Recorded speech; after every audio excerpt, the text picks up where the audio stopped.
Hello, English learners. Welcome back to another lesson here at English Pod. My name is Marco. And my name is Catherine. Hello, everyone. Today, Marco, what are we talking about? Well, today we are not really in the best mood. What do you mean? We're kind of sad. We're kind of nervous. We're not feeling very well. Yeah, it's a cloudy day. Maybe that's why. The blues. The blues. So yeah, that's what we're talking about today. We're going to have a lot of different descriptive words to express maybe feeling sad, or maybe you're angry, or you're nervous, or something like that. Okay, well, this is a very useful lesson. Hopefully you're not feeling this way, but if you have to talk about someone who is, I've got lots of words for you. But first, we're going to preview a couple in today's vocabulary preview. Vocabulary preview. All right, so today on Vocabulary Preview, we're going to look at two words. And the first one is a way of saying that you feel sad. So basically, I'm feeling down. Okay, down. You might have heard this before because it's the opposite of the word up. Exactly. So you're not feeling up, happy, looking up. You're feeling down. This is another word for sad, like Marco said. Or you can also say, I'm a bit down today, right? Yeah, I'm a bit down today. Or you look really down. Are you okay? Yeah, so you look sad. Are you? Is everything okay? So down. So now another feeling or a way that a person is feeling, maybe that person is grouchy. Would you please stop talking so loud, Marco? I think you have... I'm seriously. Don't be grouchy, Catherine. Jeez. No, so grouchy is a way someone acts, usually when they're in a bad mood. Right. So it's not like really angry. You're not angry, but you're not very happy either. And you're not very nice to people. So there's a very famous TV character called Oscar the Grouch on Sesame Street. Look for him on YouTube or Yoku. And he's very, very good for learning about this feeling, grouchy, because he's a grouchy guy. Yeah, he's always angry or never happy, basically. Right, he's always complaining about something. So that word again is grouchy. All right, so after taking a look at these two words, we're ready now to listen to our dialogue for the first time. Let's see what this dialogue is about, if maybe they're grouchy or maybe just sad. Fine.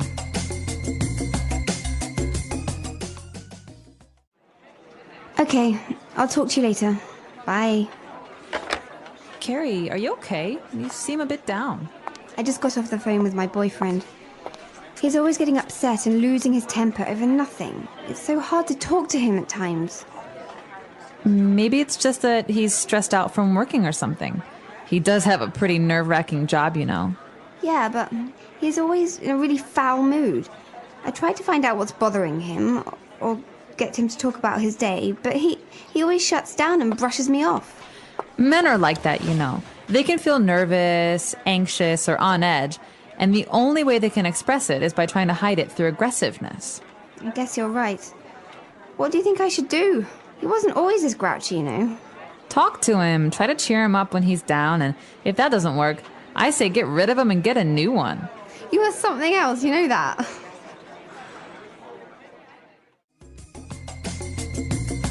All right, so two girls talking about guys. I guess guys have a bad temper sometimes, right?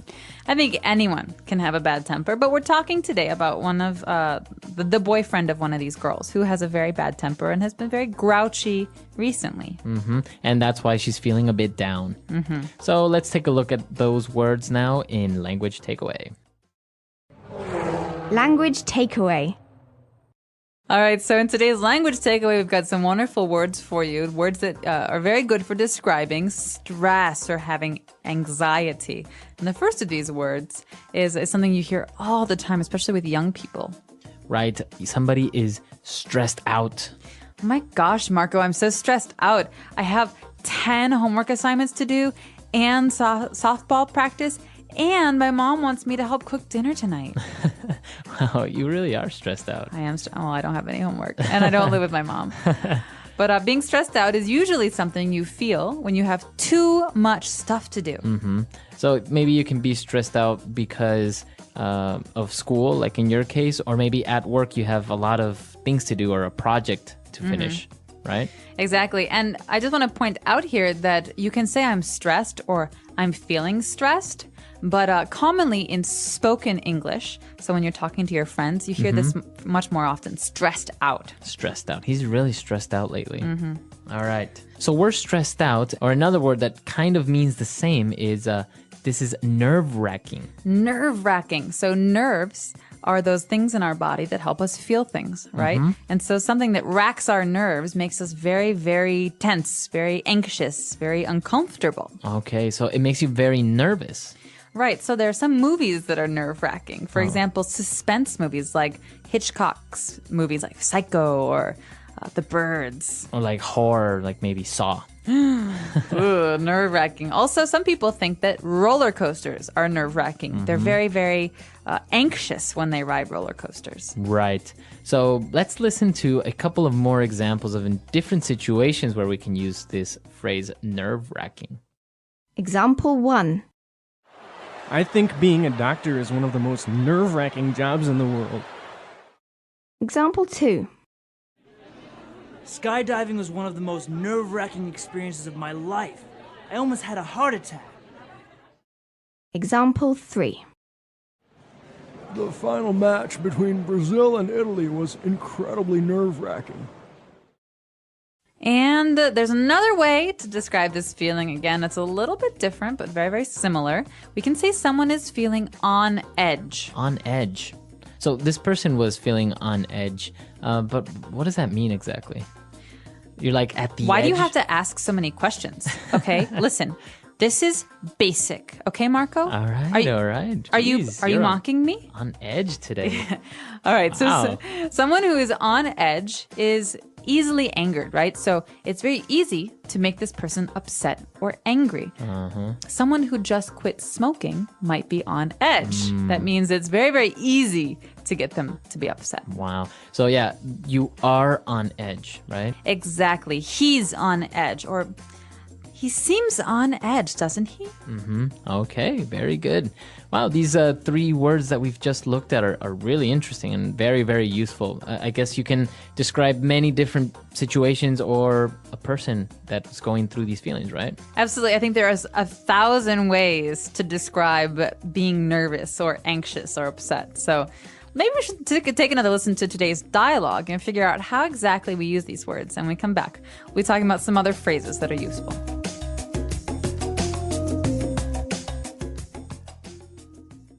Okay, I'll talk to you later. Bye. Carrie, are you okay? You seem a bit down. I just got off the phone with my boyfriend. He's always getting upset and losing his temper over nothing. It's so hard to talk to him at times. Maybe it's just that he's stressed out from working or something. He does have a pretty nerve-wracking job, you know. Yeah, but he's always in a really foul mood. I tried to find out what's bothering him or get him to talk about his day, but he always shuts down and brushes me off. Men are like that, you know. They can feel nervous, anxious, or on edge, and the only way they can express it is by trying to hide it through aggressiveness. I guess you're right. What do you think I should do? He wasn't always this grouchy, you know. Talk to him, try to cheer him up when he's down, and if that doesn't work, I say get rid of him and get a new one. You are something else, you know that.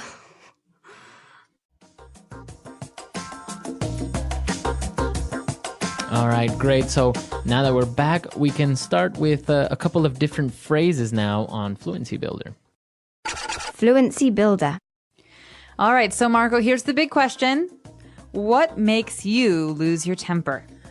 I think what makes me lose my temper very, very easily is like a dirty house or like a dirty room. Really? You're a neat freak. Not really neat freak, but like if it's not at least semi clean, you know, it really bothers me. Okay, so this great phrase, lose your temper or lose one's temper, is a phrase we use in English to describe getting angry. All right, so maybe you're okay, you're a little frustrated with something, but someone does something like throws all of their clothes on the floor. And Marco here says, oh, that's it. I'm tired of this. You're always throwing your clothes on the floor. And that's an example of Marco losing his temper. What about you? What makes you lose your temper? You hear this? What is that? Oh, drilling?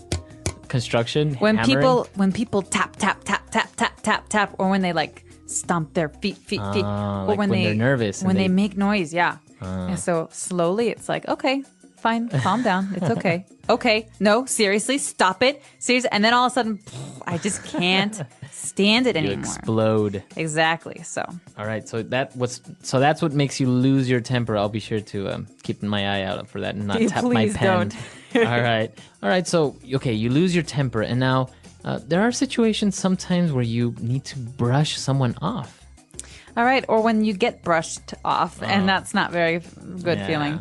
But this phrase, to brush someone off, you've heard the word brush before. It's the word that we use to brush your hair or Your brush your teeth. Exactly. When you brush someone off, it's like saying that you're ignoring them. Yeah, so you ignore them or you basically tell them to go away very subtly sometimes or very directly. Exactly. And so to brush someone off is to avoid their company. And so a lot of times when people are angry, they like to be alone. So they brush you off. Mm-hmm. So I could say, hey, did you want to go see that movie tonight? No, I can't. I have to do something tonight. And then Marco walks away while we're talking. He's brushing me off. He's ignoring me. Yeah. So it happens. And also maybe some people can make up excuses, and that's also brushing someone off, right? Right, exactly. So to brush someone off or he brushed me off doesn't feel good. All right. And well, all of these bad feelings, brushing somebody off, maybe you feel stressed out. In the end, you always need a good friend to cheer you up, right? And that's what this dialogue is all about. Exactly. And so friends are actually the people that do that the best, or family, I think. And well, we can break this phrase down because most of it's pretty clear, but cheer might be a new word for some of our listeners. Yeah, maybe we've heard of the term cheerleader. Like, give me an A, give me a B. Hey. So Or cheer, or people cheers. cheering. Or cheers when the beer, Clink, clink. yeah. So cheer is like happiness. So someone who can cheer you up is someone who makes you happy. Remember again. that down we had earlier? I'm feeling down. We're trying to cheer someone up. We're trying to make them go up and be happy. Exactly. So you want to cheer up your friends, or maybe if you're feeling a bit down, a family member will try and cheer you up. Do you need someone to cheer you up, Marco? Yes, I Yeah. do. Well, let's go have a drink and eat some popcorn and be cheered up. That's what cheers me up. Or chocolate always cheers me up. Oh, I know where there's some of that. All right, so we've taken a look at a lot of great phrases, but the last sentence of the dialogue is maybe a little bit strange, right? When she says, "You are something else." You know that? Something what? Like Is she an monkey? alien? Is she a monkey? What does she mean when she says, "You are something else"? That's a great question. Well, this might be a little bit hard to understand at first, but she's saying, I can't believe you. Mm-hmm. She's like, there's no one like you. You're really something else, you know that? So it's kind of like a joke, but what she's saying is, I can't believe you. You just want to go on and encourage me to find another boy. You're unbelievable. So it could be, is it on a positive note, or can it be both positive and negative? Well, here we've got two friends who are using it, so it's a positive note, but she's kind of making fun of her, saying, I can't believe you. But it can be Negative. It like can be if more you're negative. Fighting with her boyfriend and her boyfriend cheats on her and she's like, oh, you're really something else, you know? You that? are something else. You know that? It's like there's no comparison. You're the worst. Yeah, exactly. So, yeah, it really depends on how this is used and what the tone of voice is, so how someone says it. But in this case, I think it's kind of a joke, but it's a positive Right. meaning. Very interesting. It's very spoken English, as you say, because all the words that we see there, they're pretty simple, but the context or the connotation, the meaning is very, very different from the actual words, right? Exactly. All right, so let's listen to this dialogue for the last time, and then we'll come back and talk a little bit more.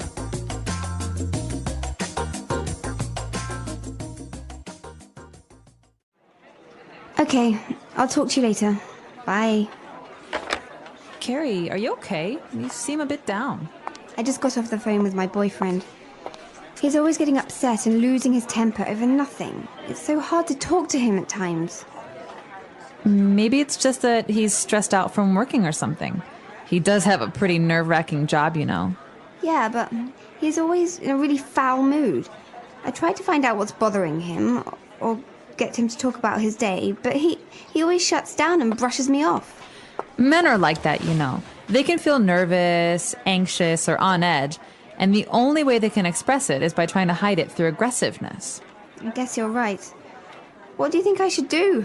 He wasn't always this grouchy, you know. Talk to him, try to cheer him up when he's down, and if that doesn't work, I say get rid of him and get a new one. You are something else, you know that.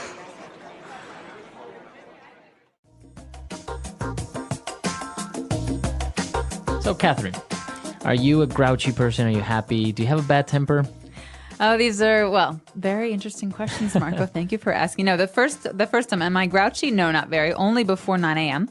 You're not a morning person. Not a morning person, so I'm very grouchy in the morning. But I'm generally pretty good about losing my temper. It doesn't happen very often. Oh, really?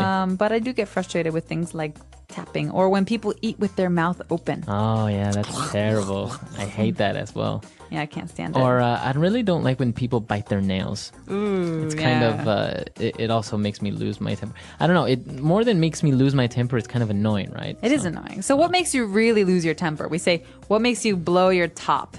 Think about a volcano. Really grinds my gears. Yeah. I would say the worst is when somebody lies to me, like straight in my face. Like, I know they're lying. I know you're lying, and they still just lie straight at me. I agree. So what's something that really cheers you up? Because we talked about like going out with a friend maybe helps you cheer up. But is there one thing, some kind of remedy? I like to go shopping when I'm feeling a Really? bit sad. Yeah. I mean, I won't buy anything like clothes or anything like that. Usually I'll get maybe something for somebody else or for the house or something like that. It's very strange. Helps you like clear your mind. Yeah, it's just like walking around and spending a little bit of money. I don't know. It's kind of a good remedy. Yeah, I think so. What about you? What cheers you up? I kind of like to organize things. Really? Yeah. So if I'm really angry or really upset about something, I'll alphabetize all of my books. Oh, wow. Yeah. So A to Z. Wow. See, everyone has different remedies. So tell us what makes you angry, what makes you lose your temper, or what really cheers you up, what makes you Or happy. Who cheers you up? So tell us, who is someone you like to talk to when you're upset, and how do they cheer you up?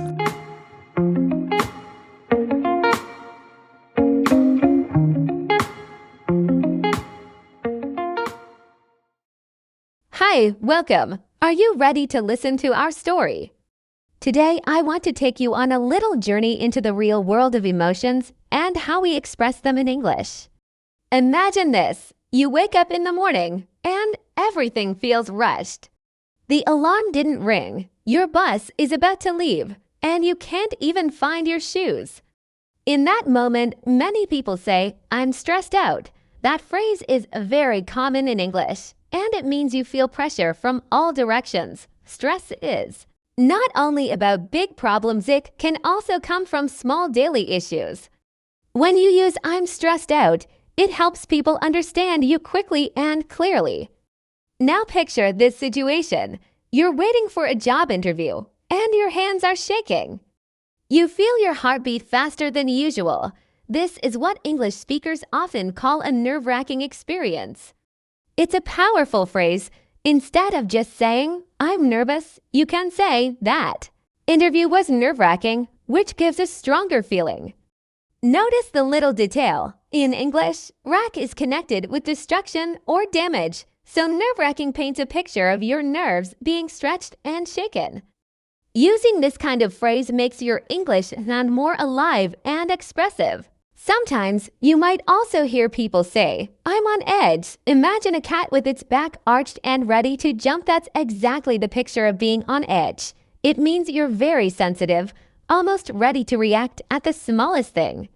For example, if you've been studying all night and someone suddenly slams a door, you might snap back quickly because you're already on edge. Phrases like this are not only useful in daily life, but they also help you sound more natural when you speak English. And here is something important. Words about feelings connect people. If you just say, "I'm fine," nobody really understands what's happening inside you. But when you say, "I'm stressed out" or "I'm on edge," you give the listener a picture, an emotion they can relate to. That's how you build stronger communication, and that's how you can create deeper connections with people around you. When you listen carefully to English conversations, notice how often people describe their emotions in colorful ways. They don't just tell you the fact, they share the feeling. If you want to become truly fluent, practice these phrases out loud. Put them into your own life. Tomorrow, when something small annoys you, instead of just saying, "I'm upset," try saying, "I'm a bit on edge today." It's short, clear, and powerful, and it helps you sound like someone who really lives in English, not just studies it. Imagine walking into your office on a Monday morning. You didn't sleep well the night before, your coffee machine broke, and now the printer refuses to work. In moments like these, many English speakers describe themselves as grouchy. It's a word that means irritable, easily annoyed, or in a bad mood. If someone asks you, "How are you?" and you reply, "Honestly, I'm a bit grouchy today," it tells the truth in a very natural way. It's softer than saying angry, but still communicates that you're not feeling cheerful. This kind of honesty makes your conversations more real, and people usually respond with more understanding when you express your feelings clearly. But here's something important to know. Being grouchy doesn't always stay quiet. Sometimes frustration builds up until you lose your temper. This phrase is extremely common, and it means you can no longer control your anger. Picture a kettle on the stove, steaming and boiling. Until the lid bursts open, that's exactly the image behind losing your temper. In daily life, you might hear someone say, "I lost my temper at work today because the meeting was going in circles." Notice how the phrase is always used with lose and temper. If you say, "I lost my temper with him," you show that the situation became too much for you. Learning phrases like this makes your English sound authentic because these are the exact words people use in real conversations.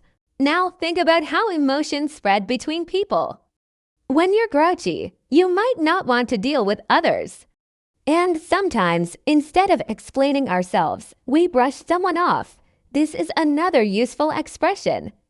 To brush someone off means to ignore them, dismiss their words, or act like their opinion doesn't matter. Imagine a little piece of dust on your shoulder, you simply brush it away. In the same way, when someone tries to give advice but you don't want to listen, you might brush them off. For example, "He tried to warn me about the project, but I brushed him off." Notice how this phrase shows action and emotion together. The beauty of learning these emotional phrases is that they don't just describe your feelings, they also show culture. In English-speaking countries, people often prefer to describe emotions with images, not just plain words. Saying "I'm angry" is correct, but saying "I lost my temper" is more vivid. Saying "I ignored him" is fine, but saying "I brushed him off" adds color and movement. This is what makes your English memorable and engaging to listeners. So next time you find yourself in a difficult mood, try using these expressions. Instead of saying, "I feel bad," you could say, "I'm grouchy today." Instead of saying, "I got angry," say, "I lost my temper." And if you don't want to listen to someone's advice, you can tell your friend, "I brushed him off." These are the kinds of phrases that transform simple English into powerful communication. Think for a moment about the power of a smile. Life can feel heavy at times, but even a small gesture can change the entire atmosphere. In English, one very common phrase is "cheer up." People often use it when they see someone looking sad or discouraged. For example, a friend might say, "Come on, cheer up, let's go out for a walk." This phrase is more than just words, it's an invitation to shift your mood, to find light in a dark moment. Notice how the verb cheer is connected with happiness and encouragement, and up adds the idea of lifting your spirit. Together, it paints a picture of moving from low to high, from sadness to hope. Now, what's interesting is that you can use cheer up in two different ways. First, you can use it as advice or encouragement. "Cheer up, things will get better." Second, you can use it as a description of change. "She cheered up after hearing the good news." The same phrase works in both situations, and learning these double uses makes your English richer. If you want to sound more natural, practice saying it with the right tone of voice. If you say it warmly and kindly, it feels like real support. But if you say it quickly and coldly, it can feel dismissive. Tone matters as much as vocabulary, especially when talking about emotions. Another important phrase is lift someone's spirits. It has a very similar meaning to cheer up, but it's a little more poetic. When you say, "That movie lifted my spirits," you're describing how something gave you energy and made you feel lighter. This phrase often appears in conversations about positive experiences, like meeting a good friend, enjoying music, or even eating your favorite meal. Try using it when you talk about moments that made you happy. Talking to my grandmother always lifts my spirits. It's a beautiful way to describe joy in everyday English. Sometimes people also say brighten up. For example, her face brightened up when she saw her dog running toward her. This expression is connected to light, like clouds moving away and sunshine returning. It describes not only feelings but also physical expressions, such as smiling or showing excitement. Phrases like these add life to your English. Instead of just saying, she was happy, you can say, she brightened up the moment she heard the news. The difference is huge. One is flat, the other creates a clear picture in the listener's mind. The wonderful thing about these uplifting phrases is that they don't just communicate meaning, they share emotion. When you say cheer up, lift my spirits, or brighten up, you are painting pictures with your words. This is how you make your English not only correct, but also memorable, full of energy, and enjoyable to listen to. Practice these phrases in your daily life. Notice the small things that cheer you up, the people who lift your spirits, and the moments when you brighten up. Then describe them in English, and you'll see how your language skills grow together with your ability to connect deeply with others. Let's talk about one of the most challenging parts of daily life: handling pressure without letting it control you. In English, there are many useful expressions that describe how people deal with stress. One very common phrase is keep your cool. Imagine a situation where everything is going wrong. Traffic is stuck, your phone battery is dead, and someone cuts in front of you in line. Instead of shouting or losing control, if you stay calm, you can proudly say, I kept my cool. This phrase is powerful because it shows strength. It doesn't mean you don't feel stress, it means you control it instead of letting it control you. Another useful phrase is hold it together. This means to stay strong even when things around you are falling apart. For example, if you have a big exam and you feel nervous, but you manage to stay focused and do your best, you can say, I held it together during the exam. This phrase shows determination, the ability to stay steady when emotions want to pull you down. English speakers often use it in difficult personal situations too, like during sad news or hard days. It's a way of saying, I didn't break down, I stayed strong. There's also the opposite side, when you cannot control the pressure. A common phrase for this is breakdown. For example, she broke down after hearing the bad news. It means she couldn't hold her emotions anymore. Understanding these expressions helps you describe yourself honestly. If you only know the word cry, your English sounds limited. But if you say, I broke down yesterday, people immediately understand the emotional weight behind your words. One more interesting phrase is blow off steam. This means to release your stress in a safe or active way. For instance, after a busy week, I went for a run to blow off steam. It's about getting rid of tension before it grows too big. English speakers often use this when they exercise, play sports, or even sing loudly in the car.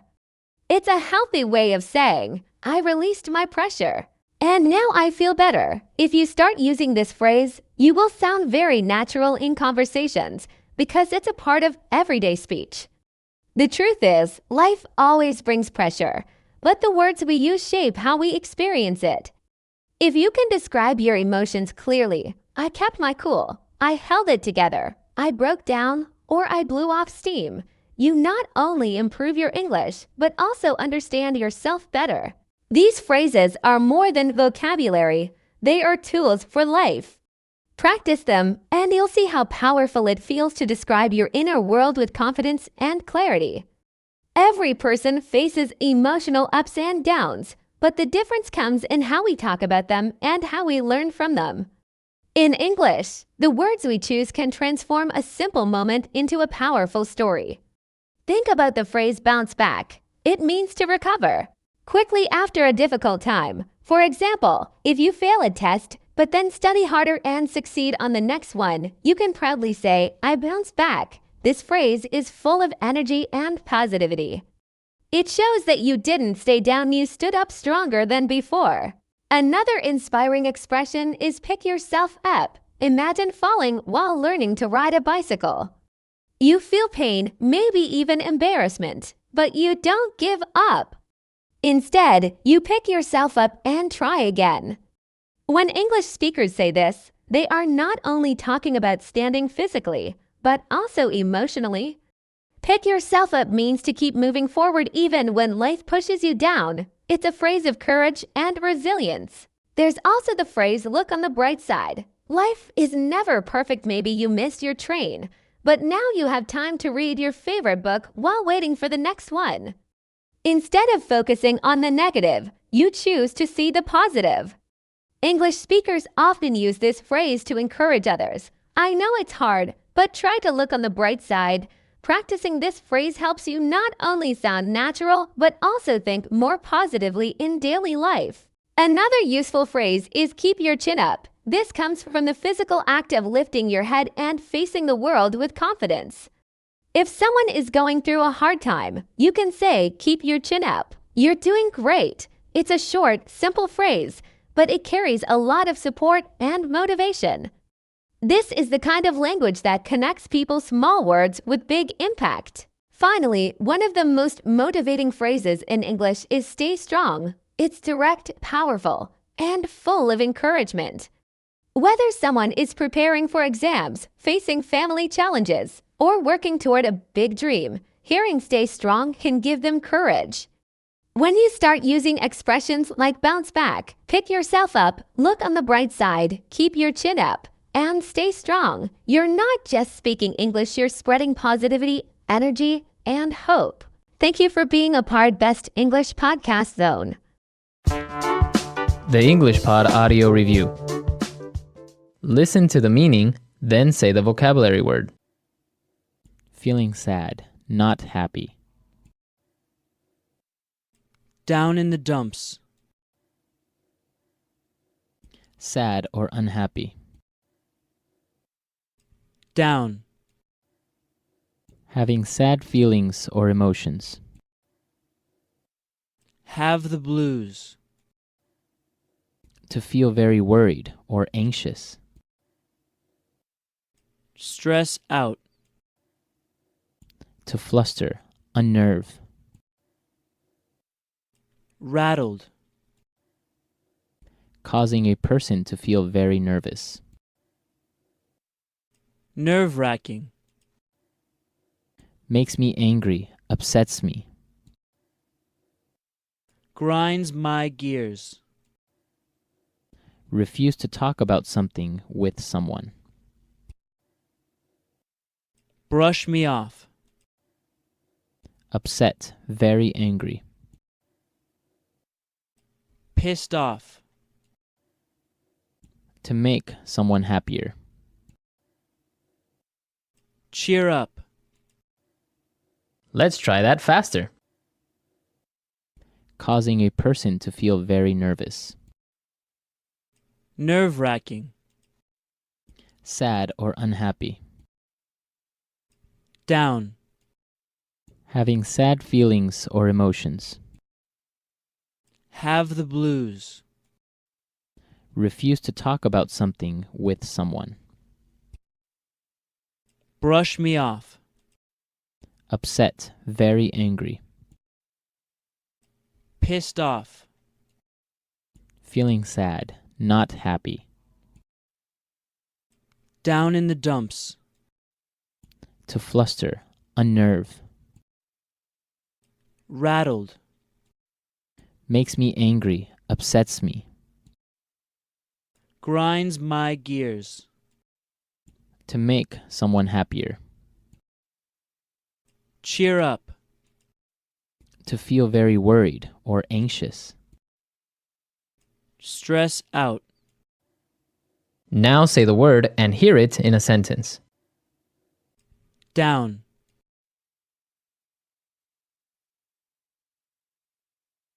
Ben is feeling a bit down today since his girlfriend broke up with him.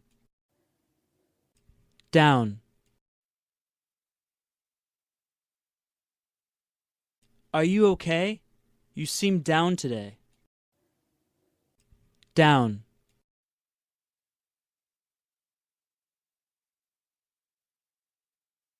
Whenever I'm feeling down, I go out with my friends and then I feel much better.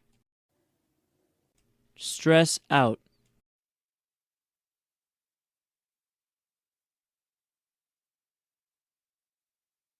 David has been really stressed out lately. His boss is putting a lot of pressure on him in his new job. Stress out.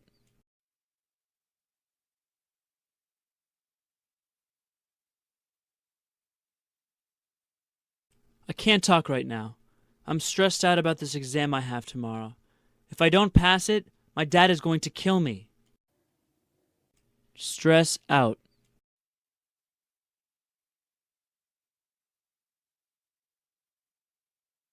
Are you okay? You seem to be really stressed out lately. What's going on? Nerve-wracking.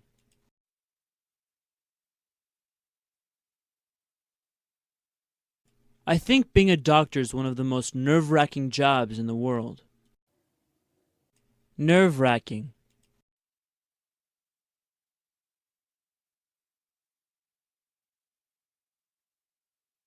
Skydiving was one of the most nerve-wracking experiences of my life. I almost had a heart attack. Nerve-wracking.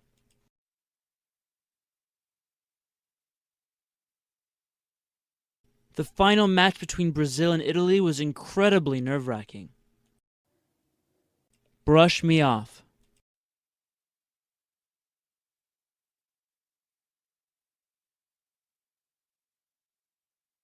When she told me my project would be a better television film than a feature film, I thought she was brushing me off. Brush me off.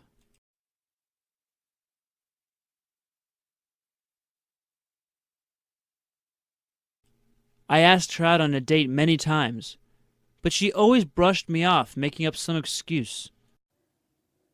Brush me off.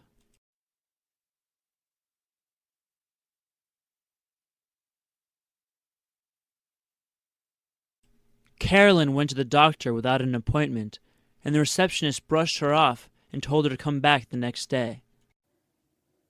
Cheer up.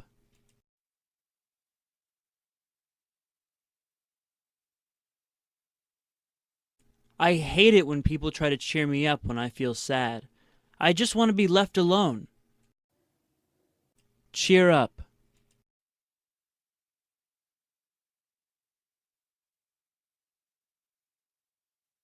I don't know what else to do. I've tried everything to cheer Mandy up, but she won't stop crying. Cheer up.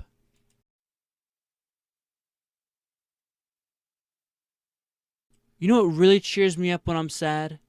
Shopping.